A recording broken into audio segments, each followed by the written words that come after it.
Right now, somewhere in your head, there's a thought running on a loop. Maybe it's, I'm not good enough for that promotion. Maybe it's, people like me don't get lucky. You've probably had it so long you don't even hear it anymore, it's just background noise. Here's the uncomfortable claim of a very short, very strange little book made back in 1902. That thought isn't just background noise, it's the architect.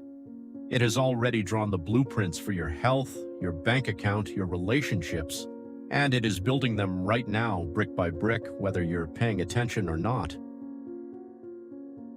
The man who wrote it wasn't a doctor, a monk, or a philosopher with a university chair.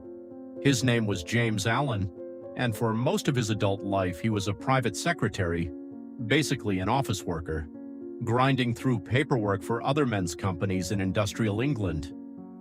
In 1902, at around 40 years old, he walked away from that desk job entirely, moved to a small cottage in Ilfracombe on the English coast, and started writing. As a Man Thinketh was barely a pamphlet. You could read the whole thing in under an hour. He died just 8 years later, largely unknown outside a small circle of readers. But here's the twist. This obscure little book quietly became one of the most influential documents in the entire self-help industry. Napoleon Hill read it before writing Think and Grow Rich. Earl Nightingale built an entire career narrating its ideas. It's been in continuous print for over 120 years, and it's never had a single word of copyright. Anyone, anywhere can publish it for free. Which means the ideas in it had to survive purely because they kept working for the people who tried them. Allen opens with a single sentence borrowed from the book of Proverbs. As a man thinketh in his heart, so is he. Not so he wishes to be, not so he might become if he's lucky, so he is, right now. Your character, every act you've ever taken, deliberate or so-called spontaneous, springs from a seed of thought planted earlier. Nothing about you, Allen argues, is random. You are not a collection of accidents wearing a name tag. You are quite literally the sum total of every thought you've ever allowed to take root. That's a bold claim, so let's test it against the rest of the book, chapter by chapter, because Allen doesn't just assert this and walk away. He walks it all the way down into your bank account, your face, your career, and even the calmness or chaos of your Tuesday afternoon. Here's the image Allen returns to more than any other. Your mind is a garden. It does not care whether you're paying attention to it. If you don't plant anything on purpose, it will not stay empty. Weeds will move in on their own for free and take over. A gardener doesn't succeed by wishing weeds away. He succeeds by pulling them out, one at a time, and deliberately planting something else in the space they left behind. Most people, Allen says, spend their whole lives complaining about the weeds, the bad boss, the bad luck, the bad economy, without ever once picking up the hoe. So let's look at what happens to 3 specific people who did exactly that. Allen describes a man who is, in his words, wretchedly poor. This man is desperate, genuinely, understandably desperate, for his home, his comfort, his circumstances to improve. But every single day he shirks his work, he cuts corners, he quietly tells himself that shortchanging his employer is fair payback for his low wages. He wants a better outer life while actively feeding a lazier, more dishonest inner one. Allen's point is almost brutal in its simplicity. This man isn't unlucky. He's not being punished by fate. He is standing in a garden he is actively planting with weeds while begging the harvest to be flowers. 2 more examples make the same point from different angles. A wealthy man, sick from years of gluttony, will pay any doctor a fortune to cure him, but refuses to give up the rich food causing the disease. And an employer who secretly cuts his workers' wages, watches his business collapse, then blames the market instead of the greed that built it. Different men, different failures, same root cause.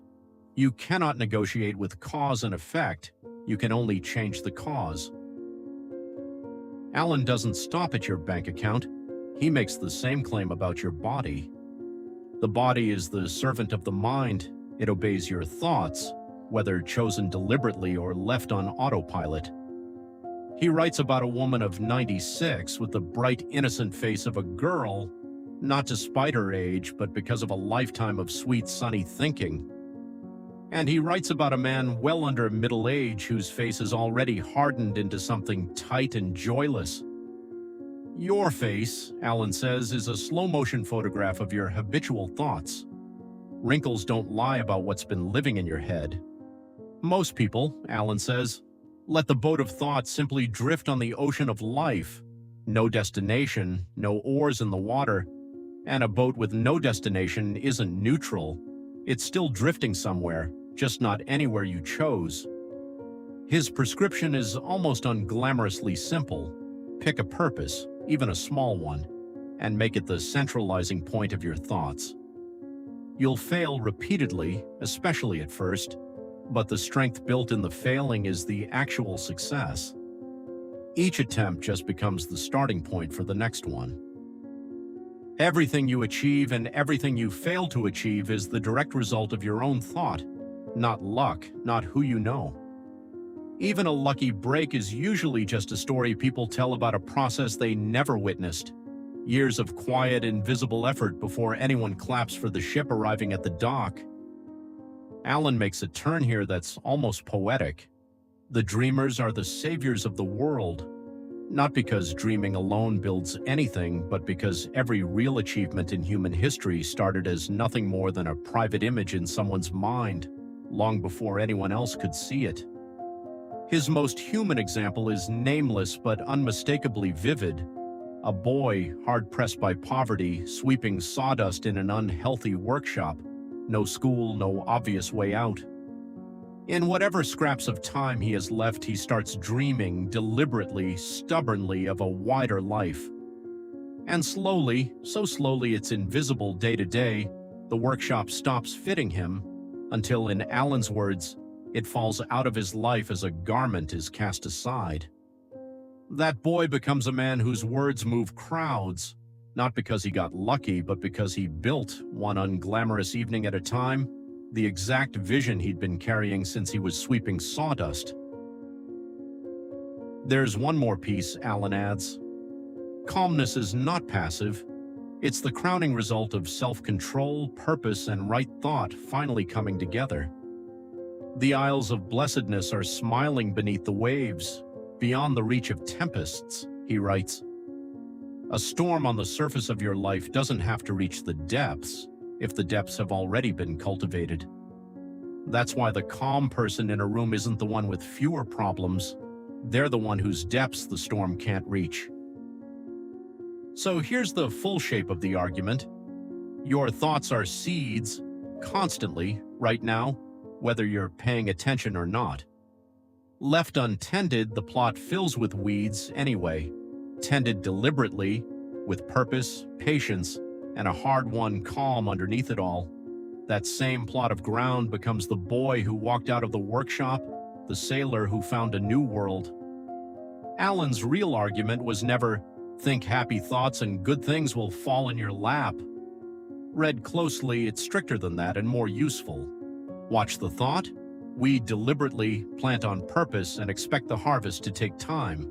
If a nearly broke office clerk in 1902 could write something that outlasted every business he ever worked for, it might be worth 30 seconds of your actual attention today, not just a nice thought you nod along to and forget by dinner. If this kind of deep dive into a classic book is something you want more of, subscribe. We're doing one of these every week, working straight through the great public domain books that quietly shaped how millions of people think. And if you want to see how this exact idea shows up again, with even sharper edges, in a much more famous book, click the next video right here, because that one takes this same argument somewhere Allen never got to go.